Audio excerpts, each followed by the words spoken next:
আজকে আমি কিন্তু ঘরেই বানিয়ে ফেলেছি একদম দোকানের মতো পারফেক্ট রসমালাই। একদমই খেয়ে কেউই বলতে পারেনি এটা বাড়িতে বানানো।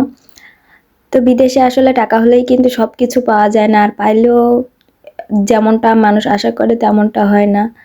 তো এখানে কিন্তু রসমালাই বা মিষ্টি জাতীয় জিনিস খুবই কম পাওয়া যায়, যাও পাওয়া যায় সেটা ইন্ডিয়ান, সেটা খেতে একদমই বাংলাদেশের মতো না।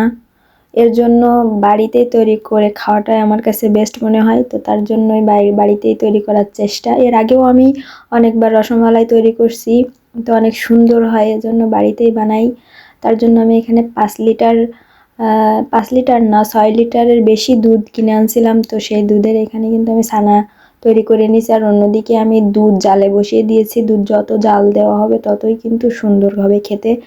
আর ছানাটা আমি সুন্দর করে মেখে তারপরে কিন্তু মিষ্টিগুলো তৈরি করে নিয়েছি। আজকে আমার শরীরটা অনেক খারাপ, এজন্য আমি মিষ্টির সাইজটা একটু বড় করে দিছি। তারপরে এগুলো অনেক সুন্দর হয়েছে। তো মিষ্টিগুলো বানানোর পরে আমি চিনি এবং পানি দিয়ে একটু ফুটে আসলে তার ভিতরে মিষ্টিগুলো দিয়ে দিয়েছি, যাতে চিনিটা মিষ্টির ভিতরে খুব সুন্দরভাবে ঢুকে যায়। আর দুধে যদি আপনি সরাসরি দেন তাহলে কিন্তু মিষ্টির ভিতরে চিনিটা ভালো যাবে না, মিষ্টির ভিতরে কিন্তু মিষ্টি লাগবে না। তো তার আগেই আপনি দুধে দেওয়ার আগেই আপনি এইভাবে যদি চিনির শিরার ভিতরে মিষ্টিটা ফুটিয়ে নেন তাহলে কিন্তু মিষ্টিটা খেতে অনেক সুস্বাদু হয়। তো যাই হোক, এভাবে আমি সব মিষ্টিগুলো দিয়ে দিচ্ছি, আর একটু পরেই দেখবেন মিষ্টিগুলো ফুলে একদম ডাবল হয়ে গেছে। তো এটা দেখতে কিন্তু অনেক ভালো লাগে। আমি মিষ্টি বেশি খাইতে পছন্দ করি না, তারপরও এগুলো বানাতেই আমি বেশি পছন্দ করি, না খাইলেও কি হবে।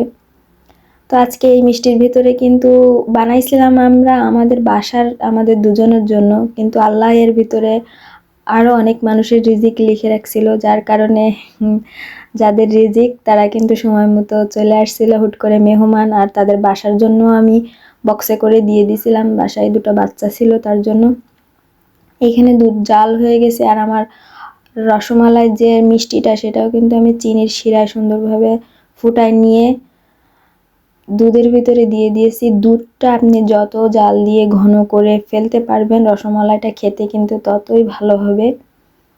আর এই মিষ্টিটা তৈরি করতে গেলে কিন্তু প্রচুর পরিমাণ দুধ লাগে, যত দুধ দিয়ে তৈরি করা হবে ততই সুন্দর লাগবে।